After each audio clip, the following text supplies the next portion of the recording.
Today we're going to go over the highest skill decks in Clash Royale. We have a total of 7 decks today, and starting off with the first deck, we have Hog Executioner.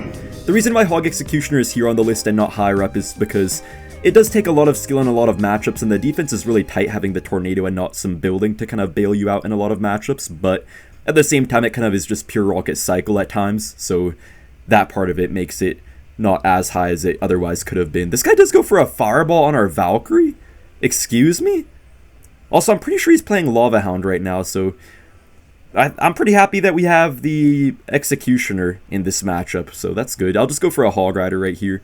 He might have barbs or something, but we'll see. Yeah, he does have barbs. That kind of sucks, but if we get a good Hog Executioner Valkyrie push, then we could just kind of decimate them anyways. Especially once we get to our Evos, it'll be pretty nice, I think. Guys, I'm going to be showing you each deck and how to play them today, but I'll also kind of try to explain to you guys why they're high skill and also why they could be a good idea for you guys to learn, because a lot of these decks can still be a good idea to learn even if you don't main a deck too similar to it, just because it can still teach you a lot about defense. Alright, this guy does go in for his Lava Hound in the back. Unfortunately, my cycle is kind of bad. I can't really Hog Rider into this Tombstone, even though it's kind of on low HP. But yeah, guys, usually when they Lava Hound in the back, you want to wait a couple of seconds, then go for your Executioner to the corner. The reason why you play it in the corner instead of behind your King Tower is because the corner kind of aligns it a little bit better to be able to have a better chance of killing the Lava Hound support. Yeah, look at that. That's actually a beautiful line up there. Oh, kill it, kill it! I was talking about beautiful lineups, but I never said I'm able to always do it right. But hey, the Valkyrie's going to kill everything. Oh, snap. I have to go for the Evo Executioner. Wait, guys, Evo Executioner is actually going to knock back the balloon, I think. Hold up, we could be okay. Look at the Evo Executioner. This is kind of interesting now, though, because we have no Executioner to kill his next Lava Hound. Okay, never mind. Now we do. He does go in for another Hound. I'm just going to get my Hog Rider going here, because he can't really defend my Valkyrie and the Hog Rider. He does defend the Hog Rider, I guess, but the Valkyrie's still doing some good work onto his tower.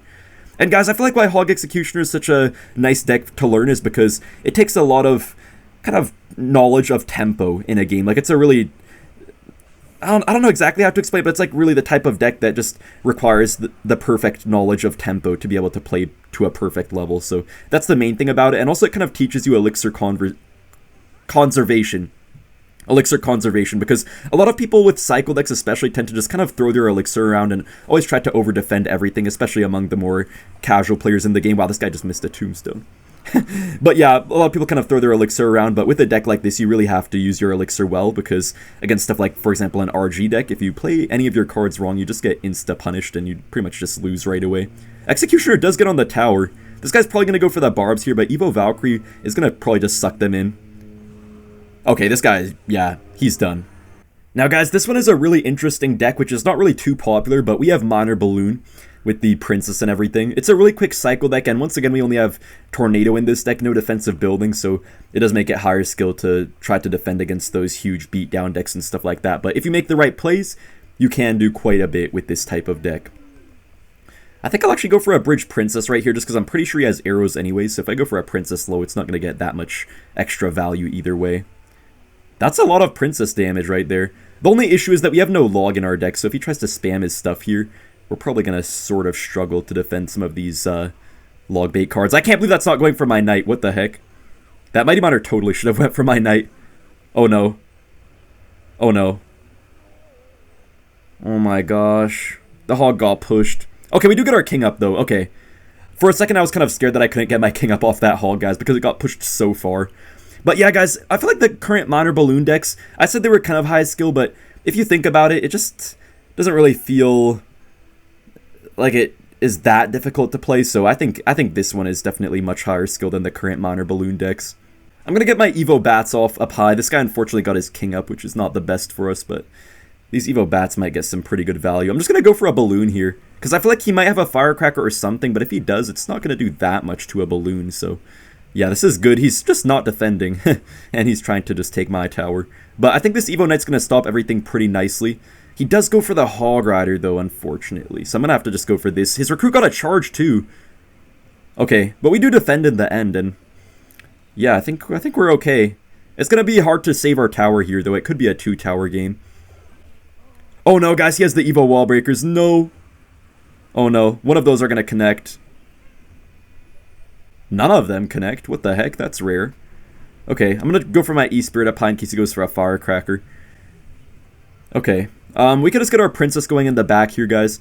Yeah, the defense of this deck is honestly really creative and really fun as well, guys. You have to make so many cool plays with it. You have to just play your cards perfect. Usually. Once in a while, you just get a great matchup and you could kind of just chill. But yeah, most of the time you have to play your cards really, really well. And it's just such a creative deck. That's why I put it in the placement that it's in.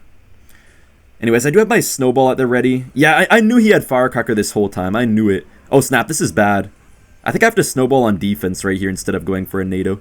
Okay, no. Okay, we take no hog hits. Perfect. He might Mighty Monitor ability right here. Yeah, he had no choice, but how can he stop this now, though?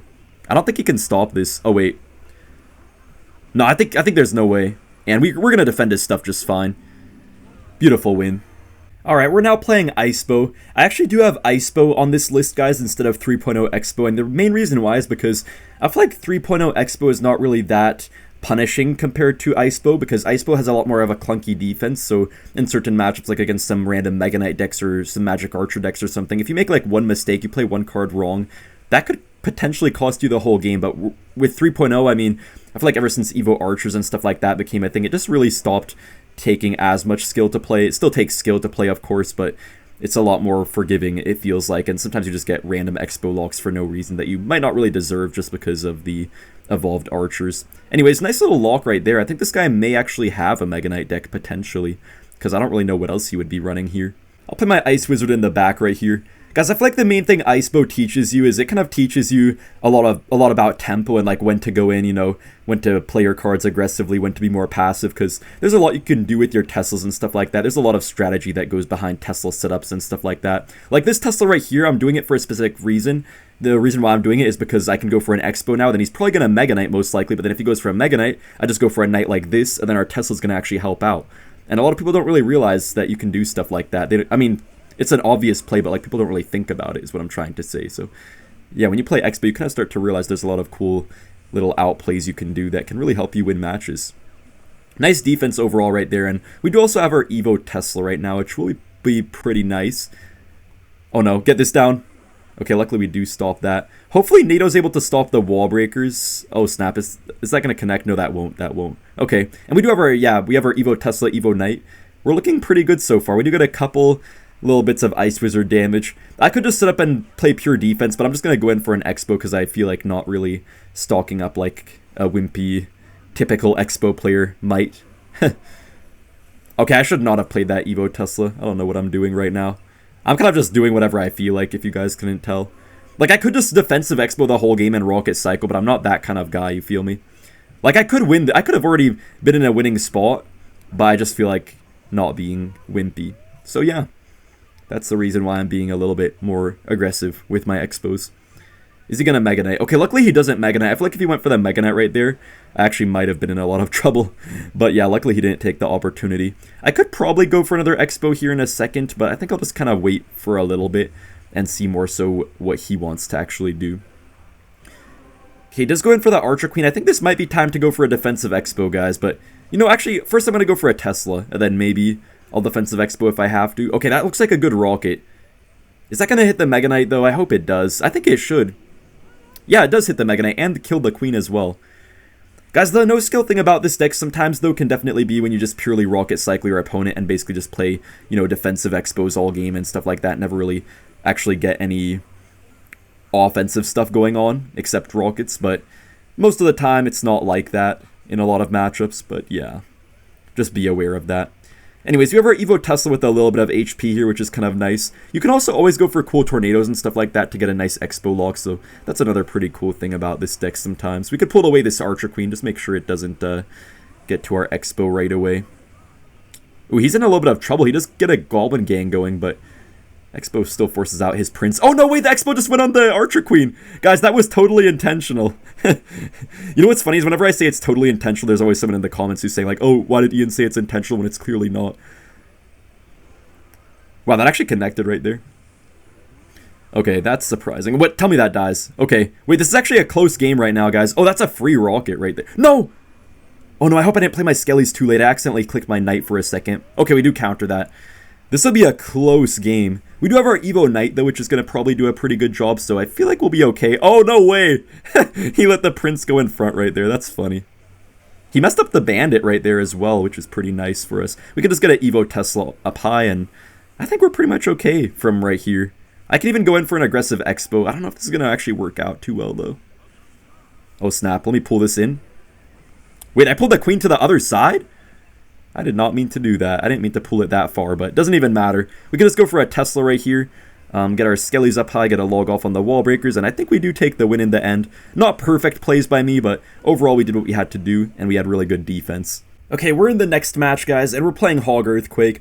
Now, I know automatically a lot of you guys are just going to comment down below saying that I'm only including this deck because I'm biased or something and that I main Hog EQ, but I actually did decide to make a change to this deck, guys. I decided to put Mighty Monitor into it because I see some people playing with Mighty Monitor, and I think with Mighty Monitor this deck is a lot higher skill than with something like, you know, Goblinstein or the new card, the Boss Bandit, because I think those kind of take the skill out of the deck a little bit, to an extent. Definitely you can still play it really well and outplay a lot, but I think with like Mighty Monitor, Knight, and stuff like that in Hog EQ, it takes a lot more skill, and there's just so much outplay potential with it, which is what I love about it the most.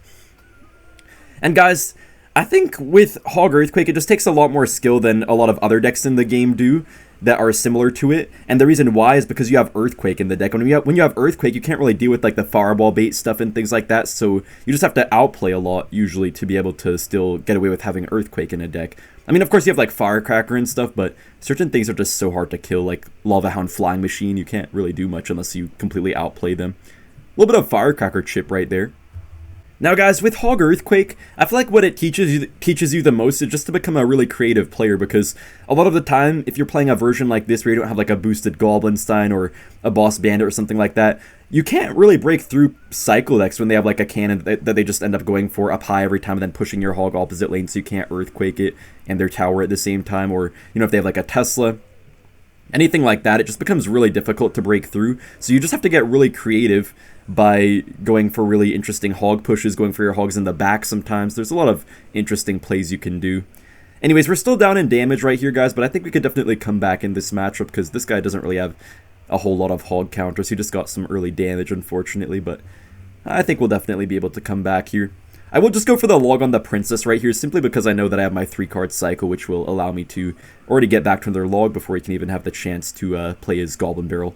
Hog Rider does get on the tower. Snowball is going to do a good job for him, but not good enough, I guess, to actually avoid most of our damage here. Wow, look at all that damage. Holy moly.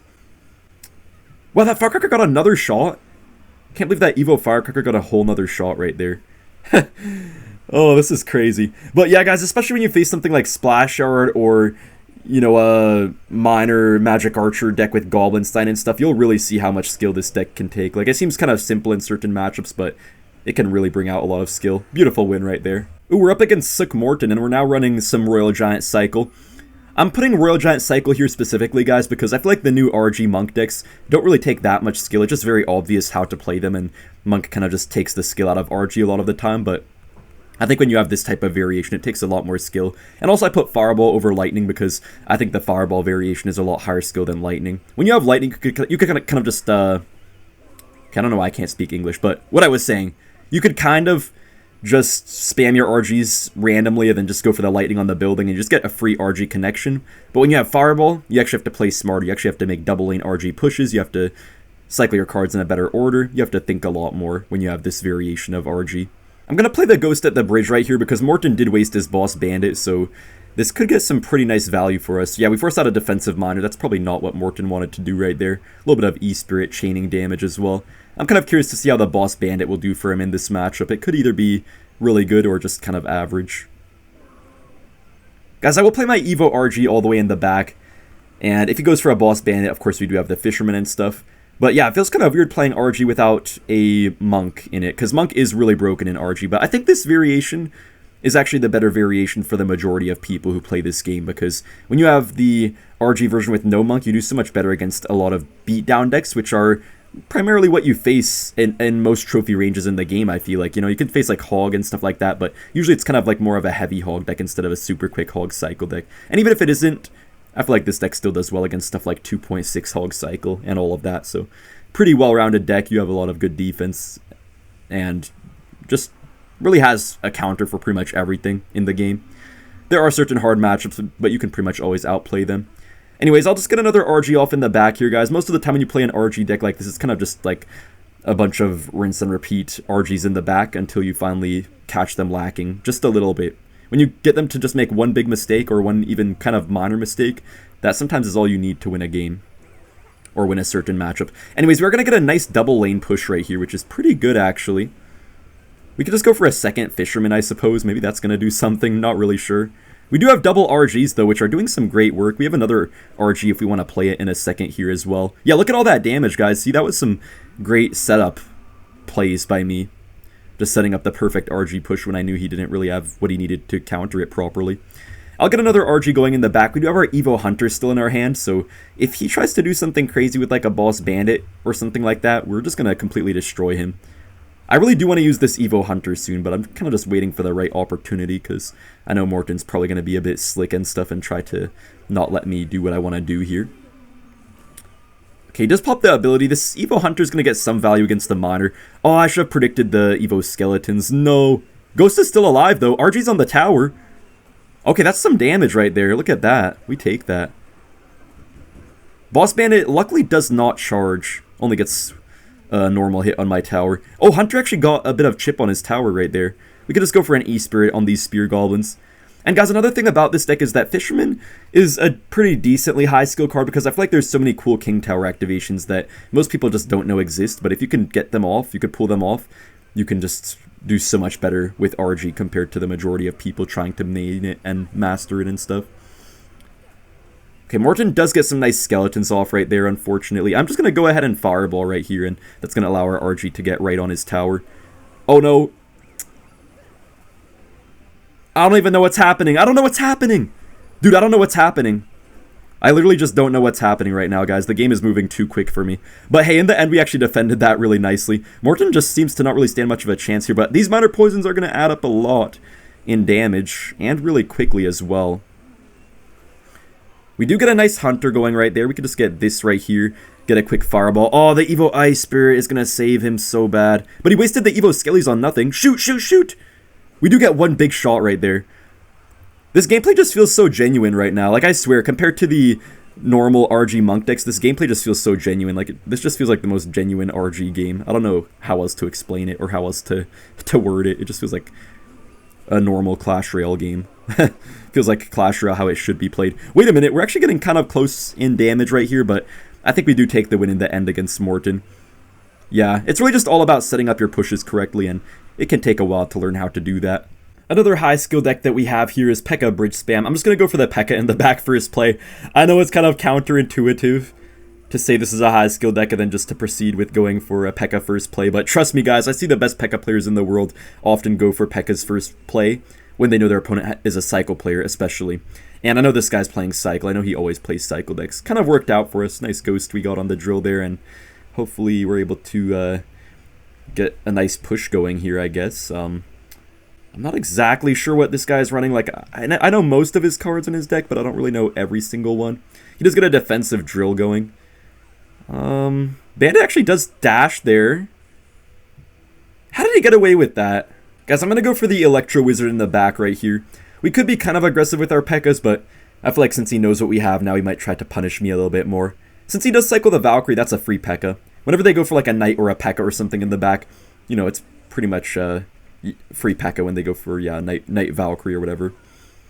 And guys, I think a lot of you might be kind of surprised to see this as a high skill deck because Pekka was just so no skill a short time ago when it was completely broken, but I feel like the skill has kind of returned to the deck. It was only so no skill before just because of how broken Evo Pekka was, and just Pekka in general was so incredibly broken, but now that it got a good few nerfs and Pekka Bird Spam is not as popular, it seems like it finally got its skill back, and you just have to know a lot about keeping track of Elixir, keeping track of your opponent's card cycle to actually have much success with Bridge Spam, and especially a Bridge Spam deck like Pekka, so that's why we have it as a high skill deck here today.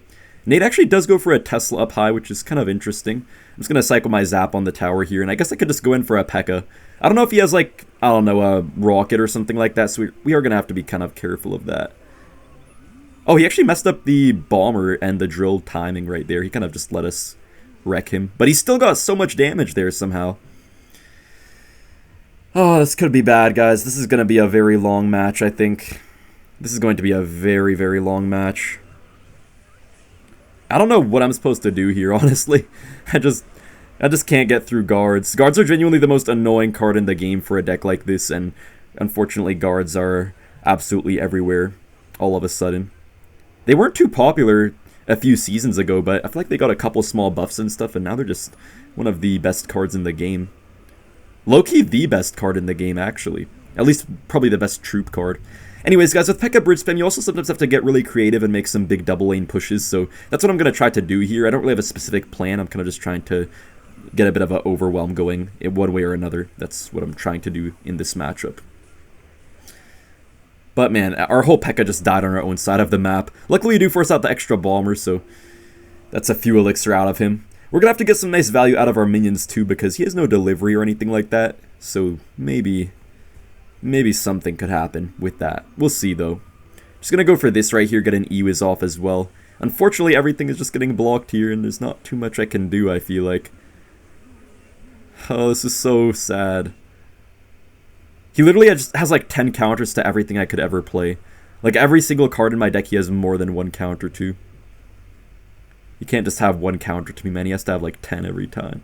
Just gonna go for an Evo Pekka up high here for the drill, hopefully. We do predict it, which is pretty nice. And Pekka does heal pretty nicely as well off of that. Wow, that's some nice Pekka heals.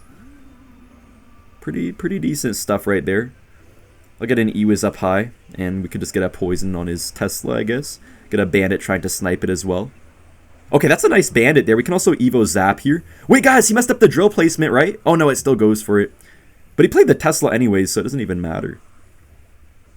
Ooh, this is bad, though. He's definitely stacking up his units a lot right now. We just have to get our minions up high. He really can't kill my minions too easily. Only with a poison, but that's a lot of elixir, so kind of works out for us. We could have a chance right here still. It's not looking too good, but we're definitely playing our cards quite nicely. I'm going to go for an Evo Pekka at the bridge right now.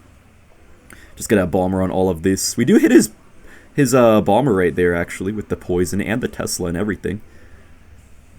This is bad, though. Yeah, I don't think we're getting this one, to be honest. Oh, the bandit? Wait, guys, the bandit! The Pekka, the Pekka! We actually won! Wow. See, that's what high skill is. We just, over the game, slowly overwhelmed him little by little by little.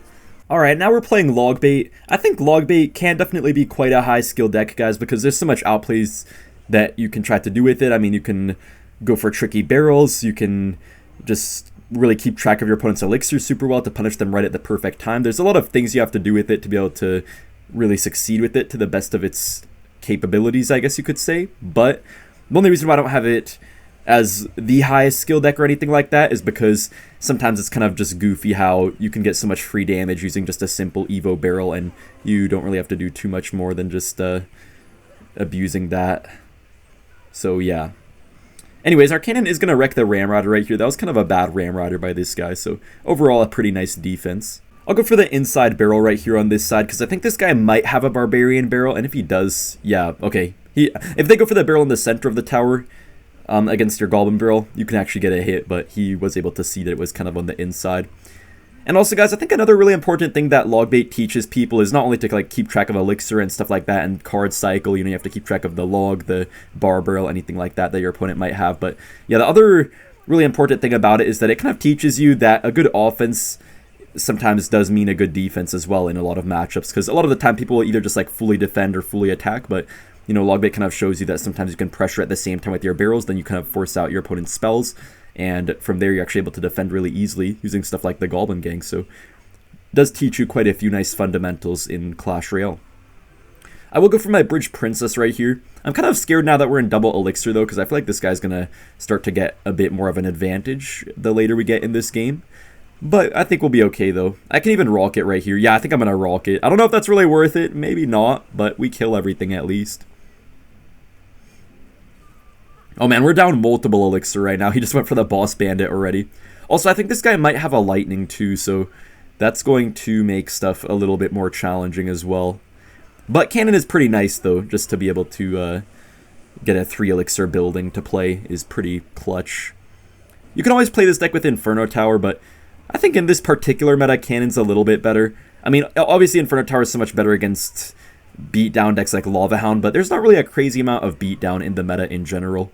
Also, guys, let me know if you think any more beatdown decks deserve to be in this video. I'm honestly not really sure, because I know people always say, like, oh, Cycle players are always thinking they're so high skill, even though beatdown takes just as much skill, but, like, how could I say a Lava Hound first play deck takes as much skill as some of these decks? Or how could I say E-Giant with, like, the most broken and obvious defense takes as much skill? Or, you know, even Golem, you just, like, pump up, then you go Golem, then you just E-Drag behind it. Like, I don't know, I just can't picture that being too difficult. There's maybe some semi-beatdown decks that we're going to have in this video, but not any... Well, not many really full beatdown decks, I guess you could say. But we'll see, though. We'll see. Okay, we do get a nice Princess shot right there. We could just go for a Knight here on defense. We got a beautiful Skelly surround right there on the Ghost, so I don't think it's going to do much damage. I'm just going to rocket the tower. Probably too aggressive. I could get punished and just lose from that. But I have faith that it's going to work out, to be honest. So, yeah. Let's just, I guess, get this going here. Yeah, okay, guys, I think we won here. I was kind of scared because I know I can't really stop this push, but we just take out his tower anyways. What the heck? That was close, but we get the win.